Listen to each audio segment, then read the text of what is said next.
नमस्कार दर्शकों, आज हम आपको एक ऐसी सच्ची घटना से रूबरू करवाते हैं जिसे देखकर हर कोई हैरान है। क्या हुआ जब महाराष्ट्र पुणे में रहने वाले एक संतोषी माता के भक्त ने संत रामपाल जी महाराज जी को किया चैलेंज।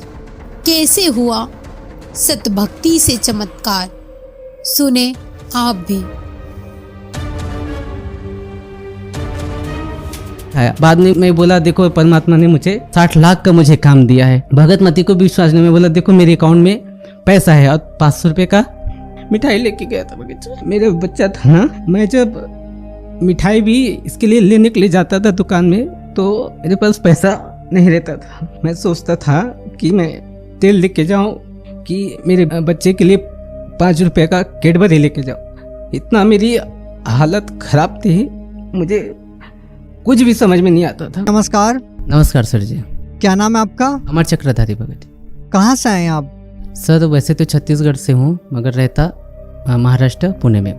संत रामपाल जी महाराज से नाम दीक्षा लेने से पहले आप क्या भक्ति साधना करते थे? सर संत रामपाल जी महाराज की भक्ति करने से पहला मैं संतोषी माता का व्रत रखता था और ऐसे जो पारंपरिक हमारे छत्तीसगढ़ में जो पूजाएं होती थी, अपना गणेश पूजा और नवरात्रि, ये सभी अपने पूजा करते थे। सर जो हिंदू धर्म में पारंपरिक पूजाएं होती है वो सभी प्रकार की पूजाएं आप कर रहे थे, तो फिर आपको संत रामपाल जी महाराज से नाम दीक्षा लेने की क्या जरूरत आन पड़ी?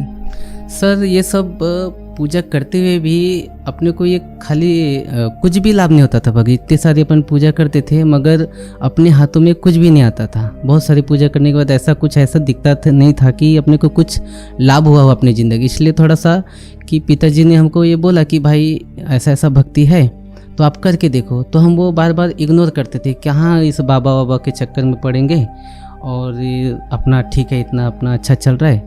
तो पिताजी फिर भी बार बार हमको प्रेशर करते थे, नहीं भाई कर लो। तो मैंने ऐसे एक बार चैलेंज कर दिया था, नहीं तुम्हारा गुरुजी चलो, मुझे तो टाइम नहीं मिलता। 7 बजे से सुबह काम पे लगने के बाद 7 बजे तक काम करता हूँ और तुम्हारा गुरुजी क्या मुझे खाने पीने को थोड़ी ना देगा। टीवी लेने के लिए बोलते हैं, टीवी लेने के लिए क्या तुम्हारा गुरुजी पैसा देगा क्या? तो पिताजी ने भी ऐसा ही बोल दिया कि हाँ क्यों नहीं देगा, अपना गुरुजी सबको देता तो तुमको भी देगा। ठीक है मैं तुम्हारे गुरुजी को देखता हूँ और मैं बोलता हूँ, फिर मैं लेता हूँ यानी कि टीवी, आपका गुरुजी पैसा दिया। तो बाद में क्या हुआ भगत जी, मैंने टीवी ली। भगत जी फर्स्ट टाइम ही मेरे को, जब भी मैंने मेरे पिताजी के बोलने से मैंने वो सब किया, बाद में मुझे 3 लाख रुपए का 3 महीने में ऐसा लाभ हुआ। तब उस समय मैं जुड़ा नहीं था।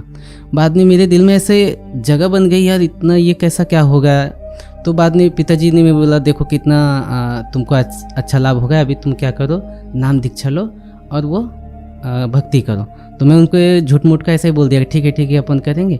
बाद में मेरी शादी तय हो गई। शादी में कैसे भगत जी, छत्तीसगढ़ में मेरा शादी होना था तो मेरे शादी में 4 बकरे कटना था।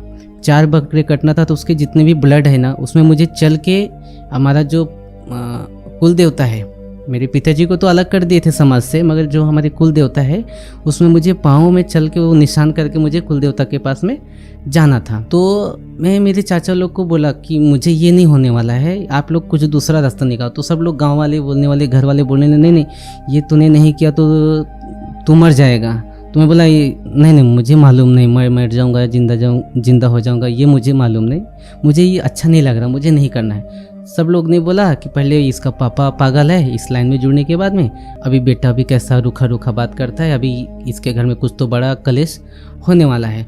मैंने उनको बोला जो होगा देखा जाएगा, आप लोग शादी की तैयारी करो। बाद में शादी तैयारी करने के बाद में भगत जी मैं गांव गया, मेरी शादी हो गई। शादी होने के बाद में मैं अपना फिर महाराष्ट्र आ गया। महाराष्ट्र आने के बाद में मेरे पिताजी फिर फ़ोन करने लगे कि बेटा क्या हुआ है, क्या कुछ तैयारी जाते हैं। तो पिताजी का ज़्यादा ऐसा प्रेशर होने का, तो मैं बोला चलो यार इनका भी कुछ रह जाएगा मान सम्मान, चलो एक बार घूम के आते हैं। तो घूम के आने के बाद भगत जी उधर गए। बरवाला जाने के बाद में वहाँ का माहौल बहुत अच्छा लगा, मगर अपन ऐसे फॉर्मेलिटी गए थे। पिताजी हमको प्रेशर करता था और मेरी भक्तमती को भी बोला था हम नहीं उधर जुड़ने वाले, अपन खाली घूम के आ जाएंगे, इनका भी मन शांत हो जाएगा, अपन को बार बार बोलेंगे नहीं। उधर जाने के बाद भगत जी अच्छा सा लगा, मगर मन भी नहीं हुआ कि जुड़ जाते हैं। बाद में वहाँ का कुछ नियम था कि भाई संत रामपाल जी महाराज से आशीर्वाद लेने से पहला आपको नाम दीक्षा लेनी होती है। मैं बोला यार इतना दूर आए हैं यार, आशीर्वाद ले लेते, चलो झूठ मूठ का ना अपन नाम दीक्षा ही ले लेते, परमात्मा चलो आशीर्वाद है कुछ तो अपना अच्छा कुछ हो जाए बोल के अपन जुड़ गए, चलो जुड़ जाते देखेंगे आगे कुछ होगा देखी जाएगी। तो मैंने नाम दीक्षा ले ली।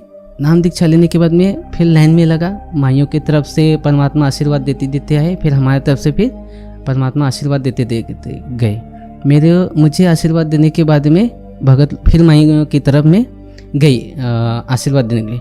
फिर भगत लोग पंडा हटा दिए, फिर दूसरा लाइन लगा, उस लाइन में फिर मैं ज़बरदस्ती घुस के फिर एक बार परमात्मा का आशीर्वाद लिया।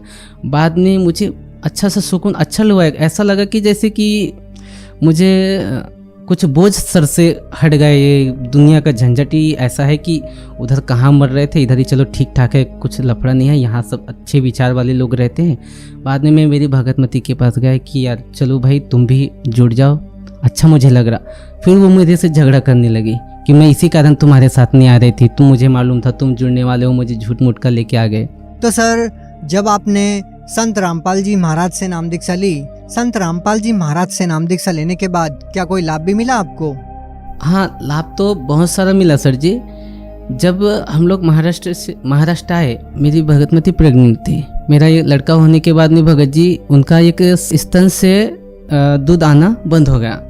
तो हमने डॉक्टर से दिखाया, उन्होंने बोला बहुत खर्चा हो गया। उस समय हमारी आर्थिक स्थिति बहुत ख़राब थी सर, क्योंकि गाड़ी एक्सीडेंट होने के कारण सब पैसा सोना चांदी जितने भी घर थे सब खत्म हो गई थी। तो माता पिता भी ने हाथ उठा दिए थे कि हमारे पास कुछ भी नहीं, हम ब्याज से भी लेके पैसा ऐसा खर्च किए थे, लेबर लोग को पेमेंट दिए थे, तो हमारे पास कुछ भी पेमेंट नहीं था। मैं भगत मित्र को बोला भाई अपने पास कुछ भी रास्ता नहीं, अपन रोड पे आ चुके हैं, तुम परमात्मा के साथ चाहे चैलेंज करके जुड़ जाओ, चाहे कुछ भी जो एक बार जुड़ जाओ और तुम्हारा ऐसा ऐसा हो जाएगा, तो आप परमात्मा की भक्ति करना, ठीक हो जाए तो करना, नहीं तो कोई बात नहीं भाई, ज़बरदस्ती नहीं है। तो उन्होंने भी ठीक है चलो देखते हैं, अभी तुम्हारा गुरुजी मेरे को ठीक कर देंगे ना तो मैं नाम दीक्षा ले लेना, ऐसे बोले। तो सर वो जो चैलेंज परमात्मा को किए थे, उन्होंने बोला था तुम्हारे गुरुजी मुझे अच्छे कर देंगे तो मैं जुड़ जाऊंगी। तो उन्होंने संत रामपाल जी महाराज को अरदास लगाई और बोले कि गुरुजी आप मुझे कहीं ठीक कर देते हो तो मैं आपकी भक्ति करूंगी।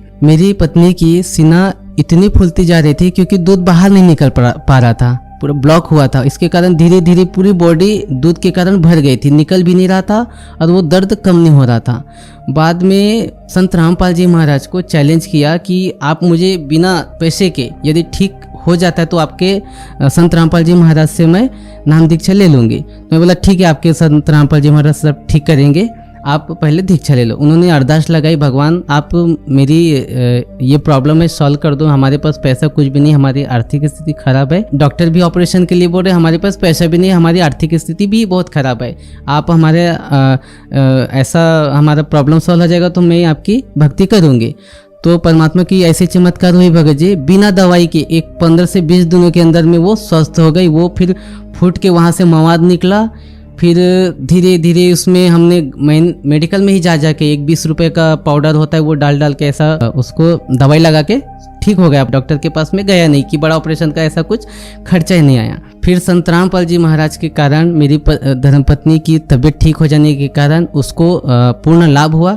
आज वो नाम दीक्षा ले चुकी है और मस्त मेरे से अच्छी वो अभी भक्ति कर रही है। अभी हमारा वापस मैं सांगली चला गया अपनी जगह पे जहाँ पे रहता था।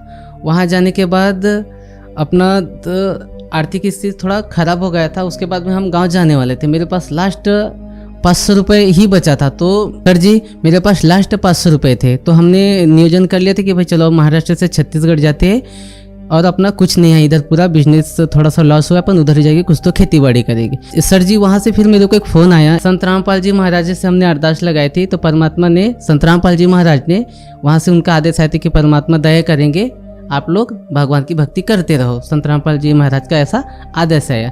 तो भगत जी हम 500 रुपये ही मेरे पास था, गया तो वहाँ से फ़ोन आया कि आपको एक 60 लाख का टेंडर आपको हम देते हैं। तो मैं कम से कम भगत जी उनको सर जी उनको 50 बार बोला कि ये मुझे कैसे आ सकता है, मैं तो ये बिल्डिंग बनाने का काम ही नहीं करता, मैं लेबर कॉन्ट्रैक्टर हूँ। लेबर कॉन्ट्रैक्टर, आप मुझे बिल्डर का काम बता रहे कि आपको हम इतना पैसा देंगे और आपको हमारा घर बना के देना पड़ेगा। तो कम से कम उसको मैं 50 फ़ोन लगाया और बाद में पूरा वेरीफाई किया कि भाई सच में ऐसा है क्या। तो बोले हाँ है। तो बोले नहीं मुझे यकीन नहीं होता। तो मैं वो 500 रुपये लेके उनके पास गया। वो मुझे उसमें नाश्ता भी करना था, पेट्रोल भी डलाना था और 70 किलोमीटर जाके वापस भी आना था, मतलब 150 किलोमीटर जाना आना था। गया। सर जी इतना बड़ा चमत्कार हुआ परमात्मा संत रामपाल जी महाराज की वजह से। मुझे 50,000 रुपये जगह पे एडवांस दिया। मेरे पास सिर्फ 500 रुपये था लास्ट टाइम।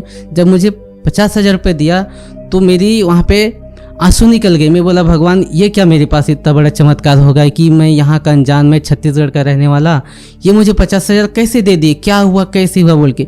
बाद में मैं यहाँ से काम से रोते 70 किलोमीटर तक घर वापस गया, भगतमती को पैसा दिखाया। बाद में मैं बोला देखो परमात्मा ने मुझे 60 लाख का मुझे काम दिया है। भगतमती को भी विश्वास नहीं। मैं बोला देखो मेरे अकाउंट में पैसा है और 500 रुपये का मिठाई लेके गया था बगीचा। मेरा बच्चा था ना, मैं जब मिठाई भी इसके लिए लेने के लिए जाता था दुकान में तो मेरे पास पैसा नहीं रहता था। मैं सोचता था कि मैं तेल लेके जाऊँ कि मेरे बच्चे के लिए 5 रुपये का कैडबरी लेके जाओ। इतना मेरी हालत खराब थी, मुझे कुछ भी समझ में नहीं आता था, इतना वीकनेस हो गया था। मगर परमात्मा ने जब 50,000 रुपये दिया, रोते पूरा वहाँ तक गया अपनी भगत में।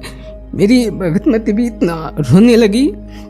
देखो इतना बड़ा चमत्कार कर दिया परमात्मा कि अपन अच्छे से भक्ति करेंगे, ये दुनिया के लफड़े में नहीं पड़ते अपन। सब जो दुनिया अपने को रखे या ना रखे, संत रामपाल जी महाराज को जिंदगी भर अपन छोड़ेंगे नहीं। जान दो दुनिया की अपन दुनिया की सुनने वाले नहीं, अपने छोकर गांव निकाला करे, चाहे दुनिया से कहीं से कुछ हो, अपन परमात्मा को नहीं छोड़ेंगे। ये इनका जीवन दान देने का मेरे को भगत जी अभी के डेट में कम से कम 60 लाख मुझे काम मिलने के बाद भगत जी सर जी मैंने उनका पूरा काम कंप्लीट किया।